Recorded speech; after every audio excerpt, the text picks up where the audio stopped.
Olá a todos, muito boa tarde. Mais uma vez bem-vindos aos estúdios Tom Mandel Mourinho TV para análise e comentário da 20ª jornada da Primeira Liga de Futebol.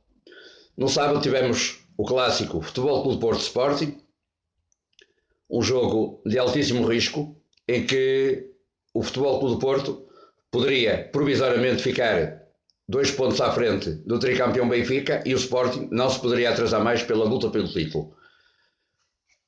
Por isso, as duas equipas entraram assim, o Futebol Clube Porto num 4-4-2 e o Sporting num 4-1-3-2. O que quer dizer que o Futebol Clube Porto, ao entrar em 4-4-2, juntou o reforço ibérico Soares a André Silva para ter um ataque mais eficaz, não deixando o jovem talento azul e branco sozinho no ataque.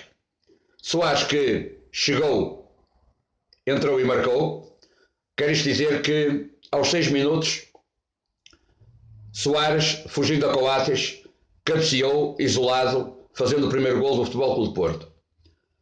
Aos 40 minutos, numa bola dada por Danilo, Coates, quando olhou para o lado, viu simplesmente um Ferrari a passar por si, era Soares, que caminhou para a área, fletiu para o lado direito e fez o segundo golo do Futebol Clube do Porto.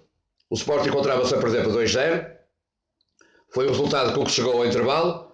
O Futebol Porto dominou a primeira parte e no intervalo no balneário, se eu fosse, eu não sei, não estava lá no balneário do Futebol Porto, mas se eu fosse treinador do Futebol Clube Porto, diria aos meus jogadores que, a vencer por 2-0 ao intervalo, outro candidato ao título, era de supor que o Sporting desse tudo e viesse para cima dos meus jogadores. Então eu diria que teríamos de parar a construção de jogo de Sporting a partir da grande área deles. Não sei se foi isso que o Nuno Espírito Santo disse. O que é certo é que o Sporting entrou mesmo a leão na segunda parte.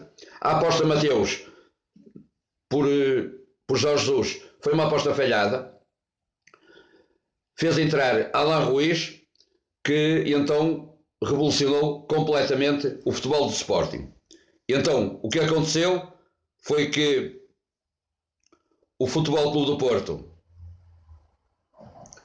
sentiu muitas dificuldades, passou o jogo praticamente todo a jogar em contra-ataque. O Sporting tinha dado tudo por tudo e então o Sporting, com a entrada de Alan Ruiz, alterou completamente a sua estratégia de jogo e passando a jogar em 4-1-2-3. O Futebol Clube Porto jogava em contra-ataque. Aos 65 minutos sai André Silva, entra André, um grande recuperador de bolas, para dar mais força ao meio campo.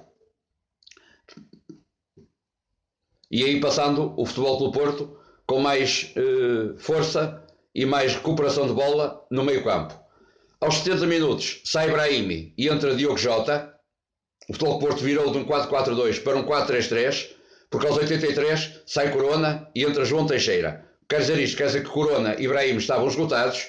João Teixeira e Diogo Jota deram mais força às alas. O Futebol Clube Porto num 4-3-3 com Soares lá na frente.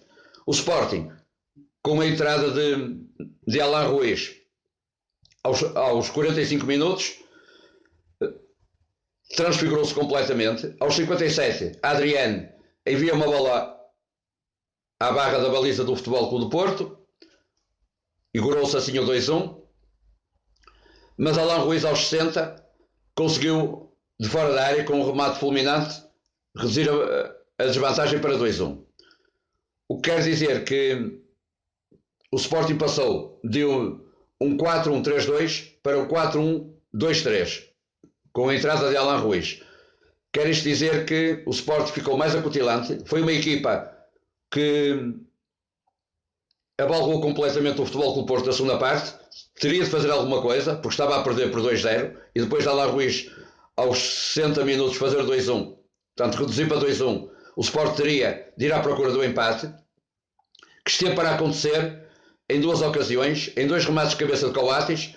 o último, mesmo no último minuto do período de compensação, em que Iker Casillas fez jus ao ser considerado um dos melhores guarda-redes mundiais. O Sporting saiu derrotado por 2-1, continua afastado, e agora ainda mais, do título de campeão, está agora a 9 pontos dos Dragões. O Benfica estaria já muito longe do Sporting, ainda mais ficou com a vitória de ontem, mas o Sporting, Jorge Jesus, falhou na aposta de Mateus, falhou na aposta de Paguinha, que não fez esquecer o William, e pode-se dizer que o Sporting, na segunda parte, com 60 e tal % de posse de bola contra e tal % do Porto, teria que fazer alguma coisa, como fez. Não empatou o jogo porque encontrou um super Casillas, e posso dizer que o resultado mais justo, dada a primeira parte do Futebol Clube Porto e a segunda do Sporting, o resultado mais justo seria o empate. Assim não aconteceu. O Sporting afastou-se ainda mais do segundo lugar, que dá acesso direto à Liga dos Campeões, ficou a 9 pontos do Futebol Clube do Porto, e o Futebol Clube Porto passou provisoriamente para o comando da Liga, com 2 pontos de avanço do Benfica. O mesmo Benfica que jogou ontem e venceu com naturalidade o Nacional da Madeira por 3-0, com 2-0 já ao intervalo, com 2 golos do suspeito do costume, o Jonas. A 9 minutos do fim, Mitroglou fez o 3-0 e carimbou os 3 pontos para o lado da luz. O Benfica passou novamente para a frente do Futebol Porto com 1 ponto de avanço. Sporting, se não está a 80%, 90% irremediavelmente afastado do título, e pode-se dizer que tem que ter cuidado com o terceiro lugar, porque este comentário, esta análise é feita à tarde, antes do jogo do Sporting de Braga a jogar em casa. Se o Sporting de Braga vencer, passa o Sporting na classificação, chega ao terceiro lugar, o Sporting passa para quarto, e como eu disse, o Sporting, se não está irremediavelmente afastado do título, dado que ainda faltam 14 jogos para o fim, tem uma desvantagem que não é só para um, é para 2 candidatos muito fortes ao título, e está quase irremediavelmente afastado do título. O Sporting tem que pensar é tentar chegar ao terceiro lugar se o Braga vencer logo, que dá acesso à pré-eliminatória da Liga dos Campeões, e o Futebol de Porto Benfica continuam na sua corrida para ver qual será o futuro campeão nacional. Se o Benfica chega ao Tetra, se o Futebol de Porto ao fim de 3 anos consegue finalmente conquistar o título de campeão nacional. A ver, vamos, nas próximas jornadas, ainda faltam 14 jogos, são muitos pontos em disputa, não só a diferença no gol a variz direto entre eles, mas também porque não há jogos fáceis hoje em dia. Vão ter que ter cuidado com as equipas que lutam para não descer, as que lutam para a Europa, porque aí sim poderá estar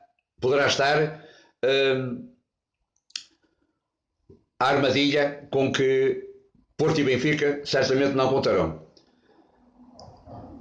Meus amigos, o campeonato está aceso, a luta, na minha opinião, na minha modesta opinião, está centrada a 2, e na próxima deslocação do Futebol Porto a Guimarães é mais um teste à capacidade ofensiva do Futebol Clube Porto, é mais um teste a um candidato ao título. Enquanto o Benfica joga em casa com o Arouca, não se poderá distrair, dado que o Benfica, embora seja favorito em casa, normalmente vencerá o jogo com o Arouca, mas o futebol são 11 cada lado, nunca é de fiar, e o Benfica tudo fará para manter a liderança do campeonato, esperando que o Futebol de Porto escorregue em Guimarães. A ver, vamos. Meus amigos, tenham uma ótima semana, uma semana de bom trabalho, uma semana que espero também que seja de êxito para aqueles que têm projetos ambiciosos, e saúde para todos. Até ao próximo comentário e à próxima análise. Até lá, fiquem bem.